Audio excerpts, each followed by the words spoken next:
Hello and welcome everyone. In this particular video, I will be explaining you the numericals from textual exercise of chapter number 3, motion in a straight line. As far as the numericals of this particular chapter are concerned, these are 22 in numbers, right? 22 sums. So roughly I have planned to complete this 22 sums in a span of 3 to 4 YouTube lectures. So in order to get immediately notified on YouTube, do subscribe to this particular channel. The language that is used to explain this particular sums is mixture of English and Hindi. Yeah, so let's start. The very first sum, that is exercise 3.1. In which of the following examples of motion can the body be considered approximately a point object? कब कोई body को आप point object consider कर सकते हो? Right, so it is very easy to understand. You might have learned this thing also.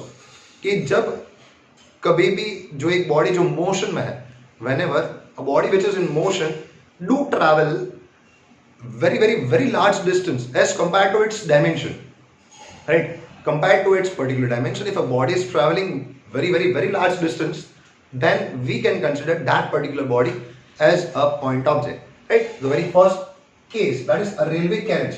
क्या आप एक रेलवे कैरेज को पॉइंट ऑब्जेक्ट कंसीडर कर सकते हो? कैसा railway carriage? Railway carriage moving without jerks between two station, दो स्टेशनों के बीच में जो मूव कर रहा है railway carriage, can you consider? या मतलब whenever I do ask such kind of questions, do pause the screen, think a bit and then watch the video again, right? Okay, it will be extremely nice if your answer and my answer, the actual answer, is matching, right? This is the way of indirectly learning something new.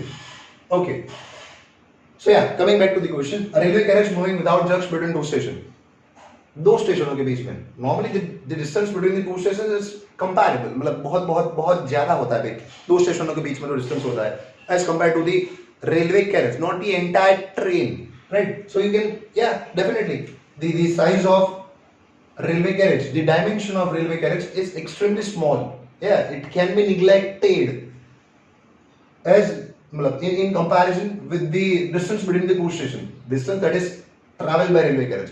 So yeah, can we consider this as a particular a point object? Definitely yes. Yes, the railway carriage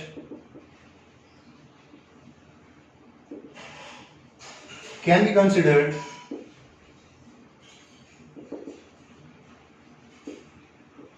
as a point object. And we can also give the clarification because the distance traveled by it,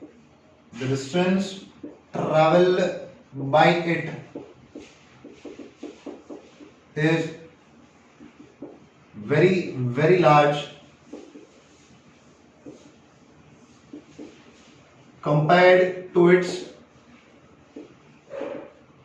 dimensions, right? Simple explanation.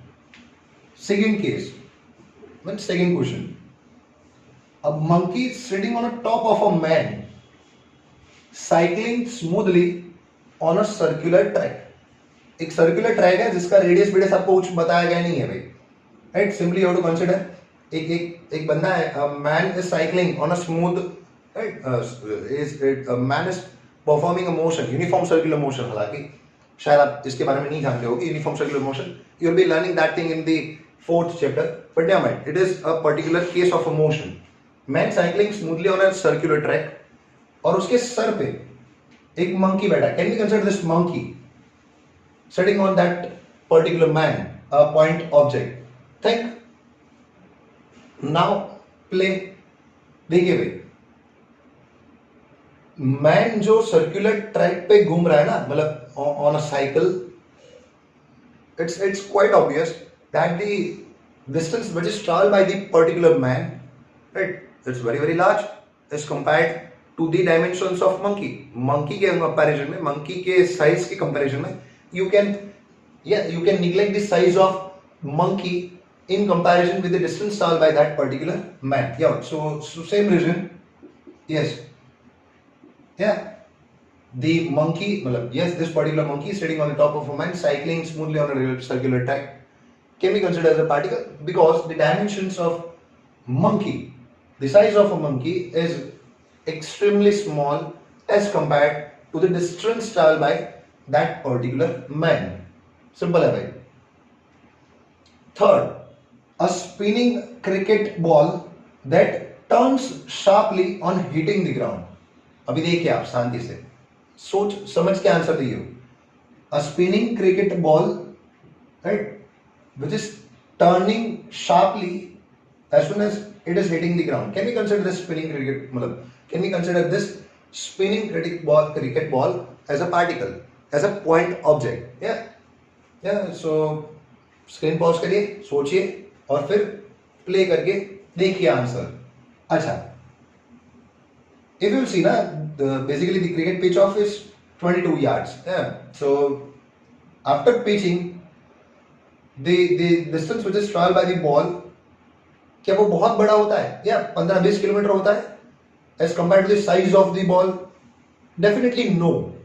So the spinning cricket ball that is turning sharply can't be considered a point object. So it's quite obvious, क्योंकि उसको वो जितना distance travel करता है वो बहुत बड़ा नहीं होता है, right, as compared to its own dimension. So we can't consider a spinning cricket ball a point object, right, since the size of that particular cricket ball is comparable. वो compare कर सकते हैं अभी हम उससे, उसके वो जो डिस्टेंस ट्रैवल करता है उसके साथ.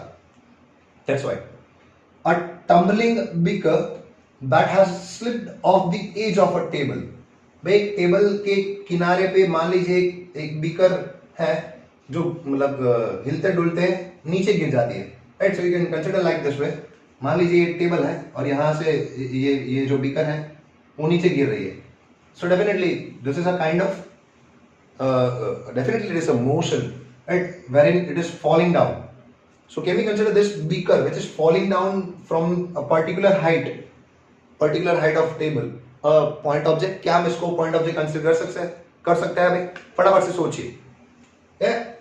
I do expect that you have thought of no, right? Definitely it is no. Why? Because the distance travel by कितने distance से वो गिरता है? टेबल थोड़ी ना बिल्डिंग के हाइट जितना होगा. Table is normally very lower height. So वहां से जब वो बीकर गिरी तो we can't consider, we can't think that भाई ये जो डिस्टेंस ट्रैवल करता है ये बहुत बड़ा, उसकी कंपैरिजन नहीं. Definitely no. The distance is comparable. वो जो डिस्टेंस ट्रैवल करता है बीकर, that can be compared to its own size. So definitely it's not again a point object. Hope so the very first question is understood to you, right? If you are having any doubt, let me tell you one thing. If you are having any doubt, you can directly comment in the particular comment section. पर आप directly comment कर सकते हो जिसके तहत मेरे को मालूम पड़ जाए कि आपको क्या डाउट है. I will try to clear your doubt immediately, right? If doing so the doubt is still not clear, you can directly contact me at 7069427621. ये नंबर पे आप कांटेक्ट डायरेक्टली कर सकते हो मेरे को, right. So I will be trying to give you the proper answer if possible. This is a number of WhatsApp. भाई WhatsApp number है, डायरेक्टली व्हाट्सएप कर सकते हो. Do avoid call, right. First of all note it down fast.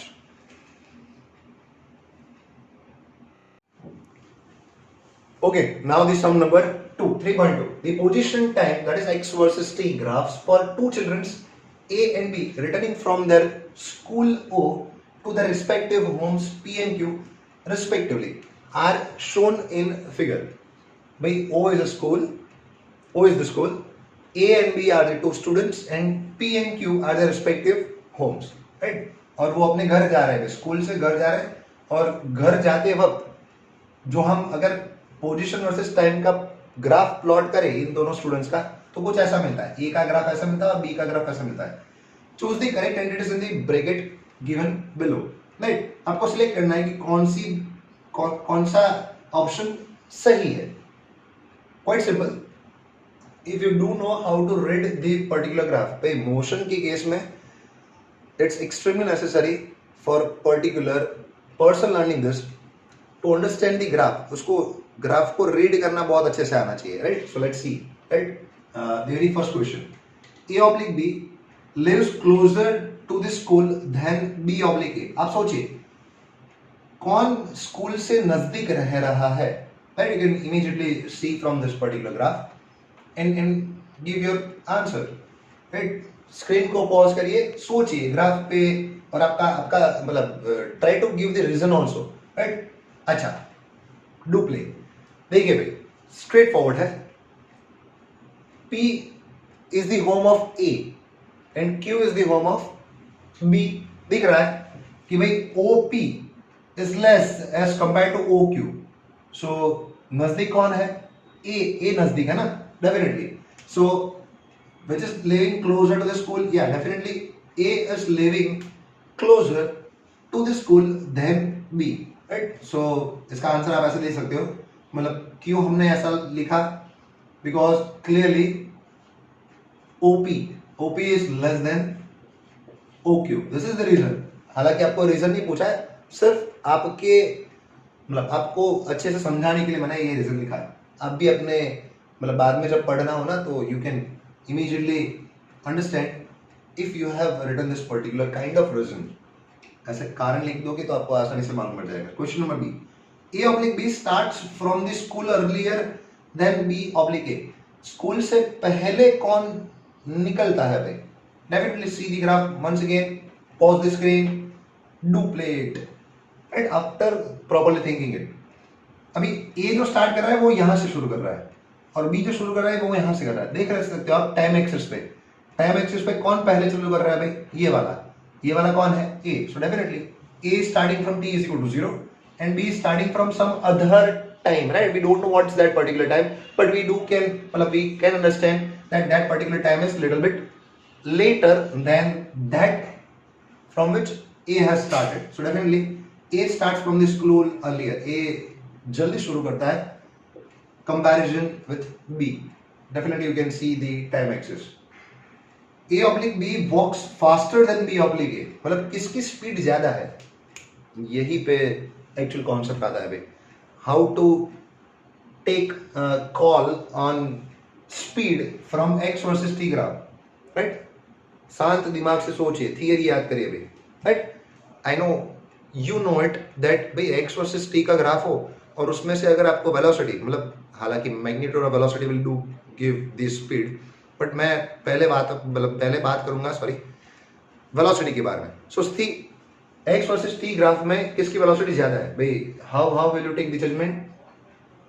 x versus t का अगर जो graph होता है उसमें मतलब स्ट्रेट लाइन ग्राफ जो होता है उसमें जो स्लोप मिलता है ना, slope of particular x versus t graph gives you velocity. देख लीजिए भाई किसका स्लोप ज्यादा है, a का स्लोप ज्यादा है कि b का स्लोप ज्यादा है? Sir how to take that judgement, वो भी मैंने सिखाया था, राइट? वो भी आप सीखे हुए हो definitely.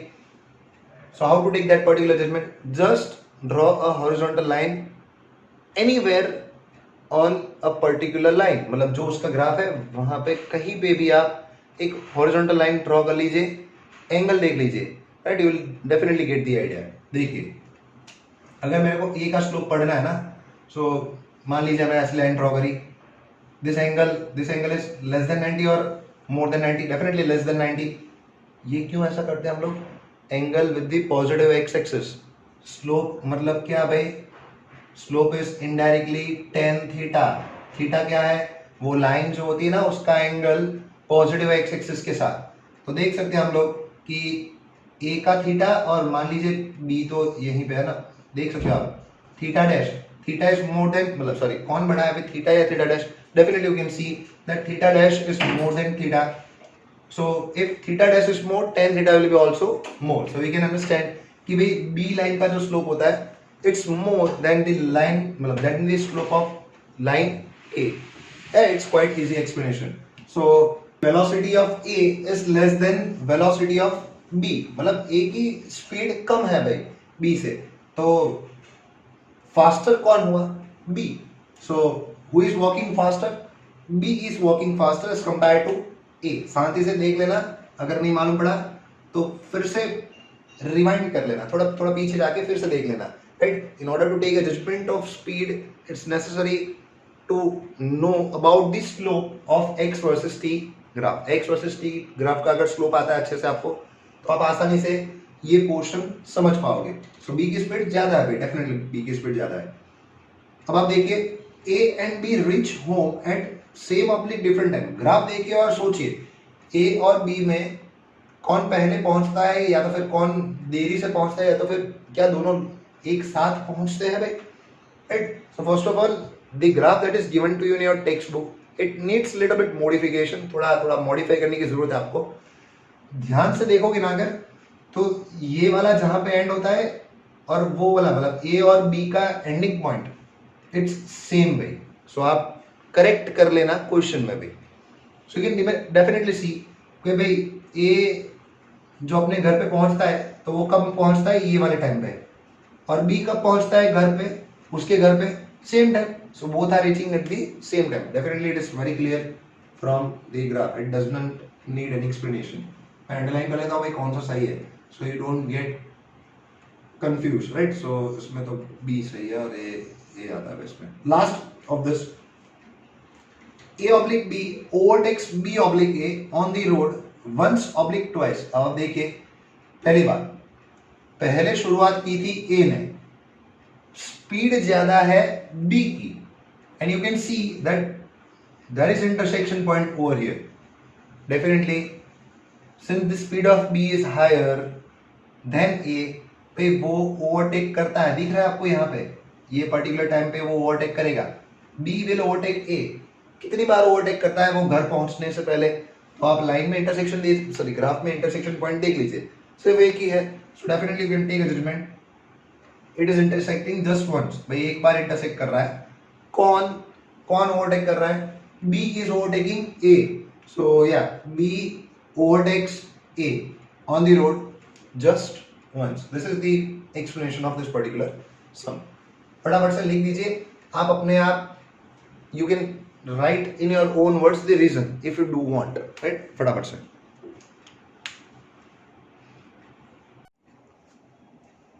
Okay, now sum number 3, right? Question number 3.3, the data is like this. A woman starts from her home at 9 a.m. सुबह 9 बजे, walks with a speed of 5 km/h on a straight road up to her office which is 2.5 km away, stays at the office up to 5 p.m. 9 बजे ये women निकल गई है इतनी speed से, with the speed of 5 km/h. Her office is 2.5 km away from the home and she works there till 5 p.m. and returns home by an auto with a speed of 25 km/h. Choose a suitable scale and plot the x versus t graph, मतलब position versus time का graph draw करना है of her motion, right? Quite easy sum, but in order to solve this particular sum you need to first of all collect the data इकट्ठा करना पड़ेगा आपको। देखिए woman is starting from her home at 9 AM, उसकी मतलब उनकी speed दी है आपको, right. Here speed is equal to 5 km/h, उस मतलब उनकी स्पीड 5 km/h है, ओके। और स्ट्रेट लाइन मतलब स्ट्रेट रोड पे ट्रैवल करती है। It is necessary as far as the sums of this chapter are concern, it is necessary for them to give in the data. भाई data में mention करेंगे ही वो लोग कि भाई ये मोशन स्ट्रेट लाइन वाला है, then and only then the particular sum belongs to this chapter, okay. With the speed of this and the distance is this much, okay.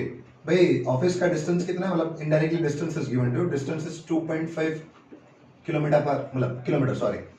So simple है, आप यही दो डेटा से डायरेक्टली बोल सकते हो कि उसको मतलब उनको ऑफिस पहुंचने में कितना समय लगेगा। 5 km/h की स्पीड है, 2.5 किलोमीटर ट्रैवल करना है, तो मतलब आधे घंटे में पहुंच जाएंगे वो। तो 9 बजे मतलब 9 बजे निकलेंगे तो 9:30 बजे she will be right at her office, okay. So but we need to give it mathematical proof, so we can say we know that, right, speed is equal to distance upon time. Therefore time is equal to distance upon speed. So it's 2.5 kilometer divided by speed. Speed is 5 kilometer per hour. So it will be giving you, let us say, time symbolically as t. Time t is equal to precisely t1 बोल देते हैं भाई. So t1 क्या होएगा? It's 0.5. 1/2 मतलब 0.5 r. h raised to -1 मतलब our का inverse तो ऊपर चला जाएगा तो r हो जाएगा. Okay, so let us convert this into, it's okay if we are keeping in r, but it will be good to convert it into minutes. So आपको थोड़ा और ज्यादा आइडिया मिलेगा. मतलब कितनी मिनट होएगी? 30 मिनट होएगी भाई, राइट? अच्छा, let us say this is equation number 1. This is the time taken to reach office from home. Home से ऑफिस जाने में इतना समय लगता है. ओके, अब आते वक्त वो ऑटो में आते हैं, right? So this is nothing but time taken to reach office. थोड़ा प्रिसाइसली मेंशन कर दिया हमने, मतलब जरूरी नहीं है लेकिन फिर भी जब ऑफिस से निकलते हैं, मतलब ऑफिस से ऑटो की स्पीड क्या है? हाँ, ऑटो की स्पीड है आपको 25 kilometre per hour. So coming back again using the same formula,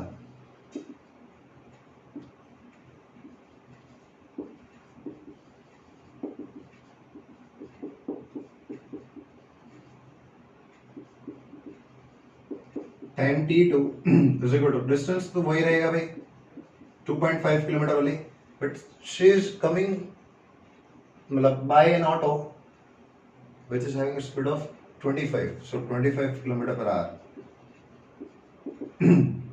It's quite easy to calculate. It's 1/10, that means 0.1 hour.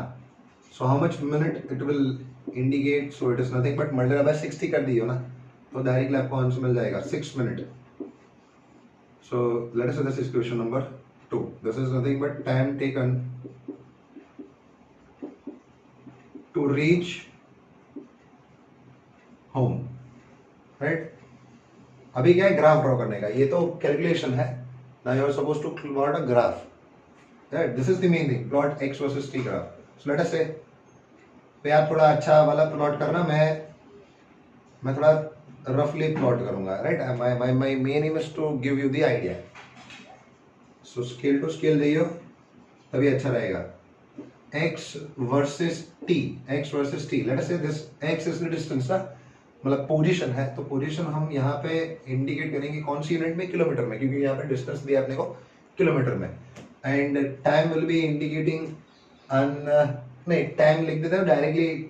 क्या है वो, समय ही बता देंगे. मतलब 9 बजे निकले थे वो, तो ऐसे ही डायरेक्टली इंडिकेट कर देंगे भाई, राइट? सो हाँ, लेट अस से definitely this is 0. So let us take an interval of, okay, so herein हम क्या करेंगे? 9 बजे निकलते ना वो. अच्छा, तो पहले किलोमीटर प्लॉट कर देते हैं. मैक्सिमम किलोमीटर कितने हैं? 2.5 किलोमीटर है. So let us take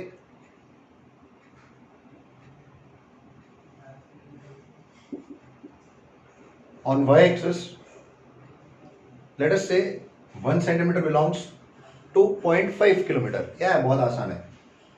0.5, 1, 1.5, 2.0 and 2.5. So you can say scale, that's what we have taken as 1 centimeter on y-axis is equal to 0.5 kilometre and 1 centimeter on x-axis पे, x-axis पे अपने को कितना समय, मतलब हाउ मच, मतलब what is the scale on X axis. अच्छा, so in order to indicate the scale on Y axis, let us take it as R wise only. मतलब let us it is 1 are, right? So 1 centimetre में हम 1 घंटे का खेल दिखाएंगे भाई. अच्छा, तो नॉर्मली क्या होता है, मतलब शुरू करते हैं वो 9 बजे, starting at 9 AM. So let us start the graph. मतलब ऐसा कर सकते हो आप, you can employ this technique. Here you can break like this way, भाई ऐसे आप तोड़ सकते हो, मतलब ऐसे बताना, मतलब इनिशियली बताना ऐसे, मतलब मान लीजिए 1 है, 1 are, right, so let us say ऐसे 1 2 3 ऐसा चलता जाएगा भाई, राइट, 24 घंटे दिखाना है अपने को। सो या let us say this is 1 AM to be very precise, time बोल देते भाई ये 1 AM है। अब मैं कहता हूँ कि ऐसे ही एक एक घंटा ऐड करता जाऊंगा अभी मैं। अच्छा, तो ऐसे जब हो ना कि आपको बहुत लंबी बातें नहीं दिखानी है, तो ऐसे आप तोड़ सकते हो उसको। What does this mean, that the graph is very large in this particular space, but since we were not having that enough space, so that's why we have broken it। और यहाँ पे डायरेक्टली हम दिखा देंगे directly 9 AM, 9, then 10, 11, 12, and it comes 1 PM, 2, 3, 4 and 5, and let us say this is 6 PM, so this is nothing but 11, 12, 1, 2, 3, 4, 5 and 6, from here in it starts PM, right, 1 PM, still here it is AM only, sorry 12 PM यहाँ से शुरू हो जाएगा, 12 PM। चलिए भी, hope so you have understood what I have wrote on x axis and y axis respectively। अब तो क्या अभी आप प्लॉट कर सकते हो डायरेक्टली। कैसे, देखिए वो 9 बजे शुरू करती है और 9 बजे तो वो घर पे ही होती है, मतलब distance travel is 0, but after 30 minutes she is reaching her office which is, मतलब at what distance away, 2.5 kilometre. सो 2.5 किलोमीटर की डिस्टेंस को आप पहले रेडी रखिए आप, क्योंकि वहां पे पहुंचना है अपने को। सो 9 बजे शुरू करके वो 9:30 बजे पहुंचते हैं। So exactly centre, this will be 9:30 AM, 9:30 पे पहुंचते हैं वो। सो let us indicate that line. आप अच्छे से स्केल का यूज करके मतलब 9:30 पे वो पहुंच गए, शुरू यहां से किया था फिर यहां पे पहुंचे, मतलब this will be a slanted line. Hope so you got what I mean. जो समझाया वो मालूम पड़ गया होगा शायद। 9 बजे शुरुआत करी, 9:30 बजे वो ऑफिस पहुंच गए। फिर क्या करा उन्होंने, then she stayed there till 5 बजे तक वो वहीं पे थे। So up to 5 we are suppose to keep her at the office only. अच्छा, तो ये हम ऐसा दिखा सकते हैं कि भाई वो ऑफिस में ही थी, विच इज 2.5 किलोमीटर आया है, वेरी सिंपल। अब वो ऑफिस से निकलती है और 6 ही मिनट में घर पहुंच जाती है भाई। मतलब 5 बजे अगर निकलती है वो, तो 5:06 मतलब 5:06 में वो पहुंच जाएंगे अपने घर। मान लिया रेंडमली मैंने दिखाया भाई, तो ऐसे आपको इंडिकेट कर देना है। This is nothing but the entire journey of her from starting 9 AM till 5 6 मतलब 5 PM 6 minute, starting from our home to the office to back to home। entire motion is depicted in the position versus time graph। फटाफट से draw कर लीजिए भैया।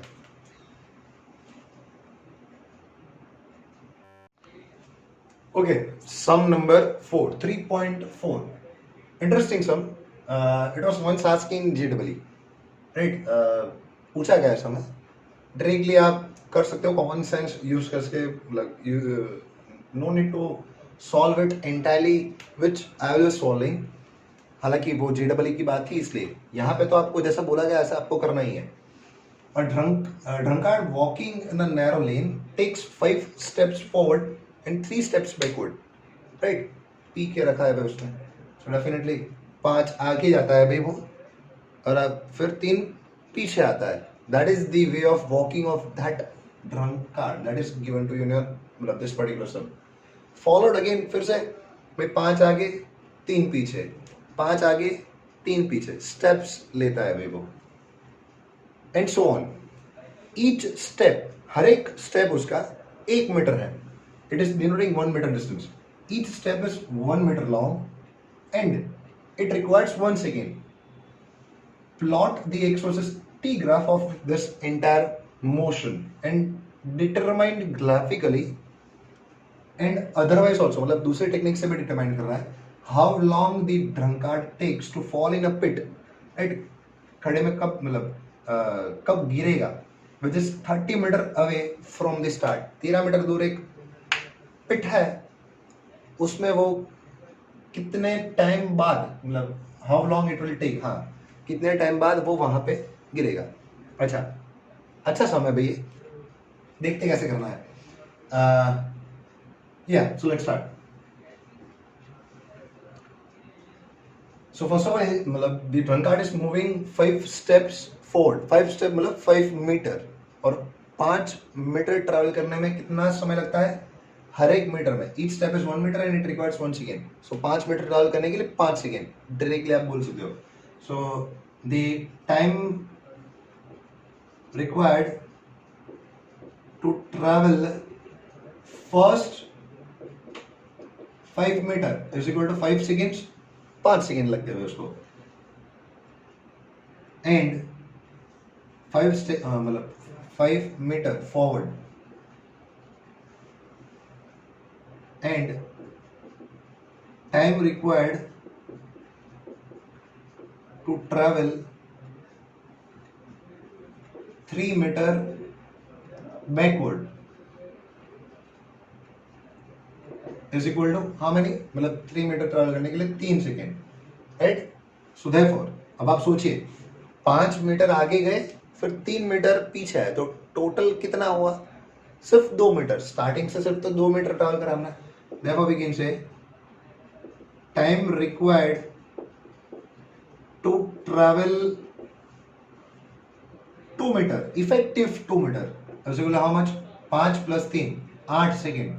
Simple concept, हर 8 second में वो 2 metre आगे जाता है। सो इनिशियली स्टार्टिंग फ्रॉम 0 से 2 मीटर जाने में 8 सेकेंड, फिर 2 से 4 जाने में, सिमिलरली दैट्स व्हाई आप मतलब ऐसा लिख सकते हो आप, similarly time required to travel 4 metre is equal to 16 second, time required to travel 6 metre is equal to और 8 मतलब 24 सेकेंड। याद रखना खड्डा कहाँ पे है, 13 मीटर दूर, तो 13 मीटर आपको क्रॉस नहीं करने हैं। टाइम रिक्वायर्ड आपको पूरा लिखना है, टू ट्रैवल नेक्स्ट 2 मीटर मतलब 8 metre is equal to 24 + 8 that's nothing but 32। अब शांति से करना है आपको, और 2 ऐड करोगे तो लोचा पड़ जाएगा। क्यों, मैं समझाता हूँ। जब 6 मीटर उसने ट्रैवल करा तो 6 मीटर के बाद फिर से वो 5 स्टेप आगे लेने वाला है, तो 6 + 5 is how much, 11. So still he has not reached that peak. ये हर बार चेक करना है आपको। मतलब मान लीजिए 2 मीटर चला उसने, तो 2 मीटर के बाद भी मतलब 5 आगे 3 पीछे, 5 आगे 3 पीछे, 5 आगे 3 पीछे, इसी तरह हमने इफेक्टिव 2 बनाया ना। So first of all 2 metre has been completed, फिर उसको 2 मीटर के बाद वो क्या करेगा, 5 आगे मतलब 7 मीटर जाएगा, फिर 7 से 3 पीछे आएगा तो मतलब 4 पे आएगा। ऐसे 4 होता है भाई। Hopes you are getting what I'm letting you explain, sorry making you explain. Anyways, so 8 metre के बाद फिर से वो 5 आगे आएगा ना, तो 8 + 4 is 13। अब 13 मीटर पे तो आ गया, 13 मीटर पे तो खड़ा है, तो मतलब वो गिर जाएगा, फिर वो वापस नहीं आएगा। आप ऐसा मत सोचना, राइट। तो यहाँ पे 13 तक नहीं पहुंचना है आपको सोचना है, मतलब लॉजिकली सोचना है कि खड्डा कब आएगा भाई। Therefore 32 seconds are completed, and for next 5 meter time is equal to 5 second. Therefore ये 32 seconds हो गए। Therefore time taken to travel 13 meter from the start is equal to 32 + 5 which is nothing but equal to 37 second. 37 second के बाद वो खड्डे में गिर जाएगा भाई। This is the way to solve it mathematically, right, without the graph. With the graph you can also solve it very easily. देखिए भाई, अब ग्राफ की तरीके से दिखाता हूँ, क्योंकि उन्होंने बताया था कि determine graphically also. Position versus time का ही ग्राफ प्लॉट करना है। फटाफट से इंडिकेट करता जाऊंगा बहुत जल्दी से। थोड़ा संभाल के करियो, right. So it is plot the graph of x versus t.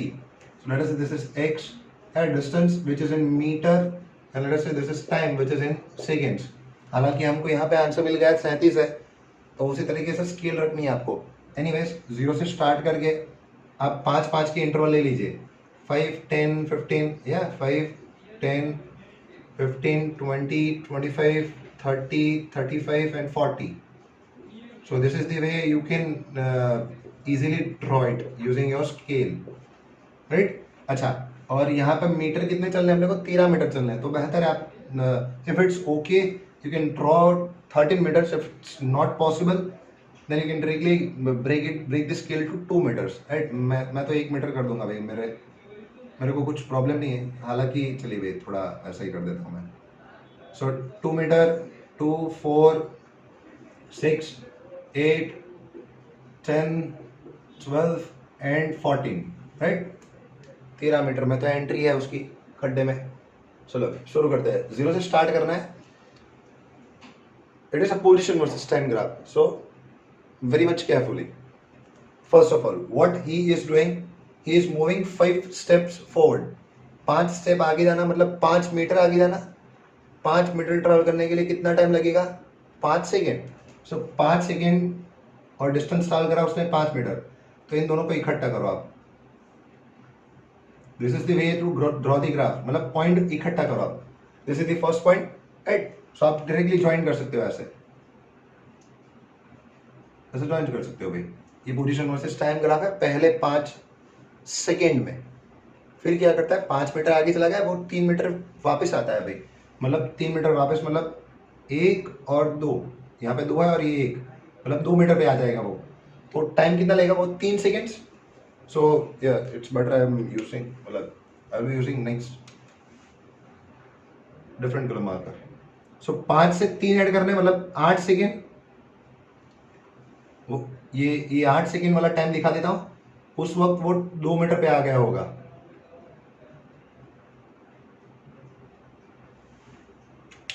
What is it to understand?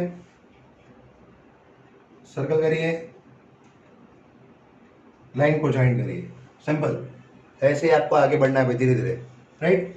अब ये 2 पे आ गया भाई. Now take it 5 metre further. 5 metre further मतलब 2 से 5 आगे ऐड करेंगे तो 7 बन जाएगा भाई. तो 7 वाली लाइन खींच के रखिए भाई. 7 वाली लाइन खींच के रखेंगे तो ये 8 प्लस कितने ऐड करने हैं भाई, 8 प्लस 5 सेकेंड्स लेंगे वो. तो 5 सेकेंड मतलब 8 प्लस 5 मतलब 13. So it is again in between this somewhere over here. तो 13 वाली लाइन भी इंडिकेट कर देंगे, राइट. 13 वाला कोऑर्डिनेट्स भी दिखा देंगे हम लोग. सो 13 वाली लाइन अगर ऊपर लेके जानेंगे हम लोग ऐसा, तो कुछ यहाँ पे मिलेगा भाई. Let us say this is the new point which we have obtain and the same manner. धीरे धीरे ऐसे आगे बढ़ते जाना है आपको, ज्वाइन करते जाना है, जिसके तहत कुछ प्रॉब्लम ना हो भाई आपको, राइट. अभी 5 ऊपर चला गया, मतलब 5 आगे चला गया, फिर 3 वापस लाना है. So 3 back means what, at 4 मतलब he will be reaching at 4 metre away, right. So let us indicate that line also. 4 metre वाली लाइन लेके आते हैं भाई हम लोग. अच्छा 13 वत्ता मतलब प्लस 3, सॉरी एडिंग 3 सेकेंड्स मोर. सो 3 सेकेंड्स मोर मतलब 13 प्लस 3 इज नथिंग बट 16. मतलब यहाँ पे कहीं पे 16 सेकेंड्स दिखाना है अपने को. सो let us say this is the 16 coordinate. That's why it is quite interesting to plot such kind of graph, right? It's easy nevertheless, but still it demands proper accuracy. So ये point indicate कर दिया, फिर join कर दूंगा मैं. अभी वो कहाँ पे खड़ा है, 4 मीटर फ्रॉम द स्टार्ट है भाई वो. और उसको कितना समय लगा, 16 सेकेंड ले लिया उसने. हमने ये सब वही करा, देखिए 16 सेकेंड के बाद 4 मीटर. ये मैथमेटिकली करा, ये ग्राफिकली करना है, ग्राफिकली कर रहे हैं हम लोग, सॉरी. ऐसे आपको कंटिन्यू करना है, आगे कंटिन्यू करना है. तो मैं क्या करूँगा, आप स्क्रीन पॉज कर लीजिए, अपने आप कोशिश करिए, फिर बाद में जब पूरा हो जाए check it over here, right. Coordinates check कर लेना है, इमीडिएटली कोऑर्डिनेट्स चेक कर लियो. मैं यहाँ पे ऐसे ही कोऑर्डिनेट्स लिख दूंगा, जिसके तहत आपको आइडिया आ जाएगा भाई मैं क्या बोल रहा हूँ. मतलब मान लीजिए कि ये वाला कोऑर्डिनेट्स तो 5 है और ये वाला बीच वाला है तो 7 है, ऐसे इंडिकेट कर दूंगा, राइट. सो फटाफट से स्क्रीन पॉज करिए और शुरू हो जाइए जल्दी.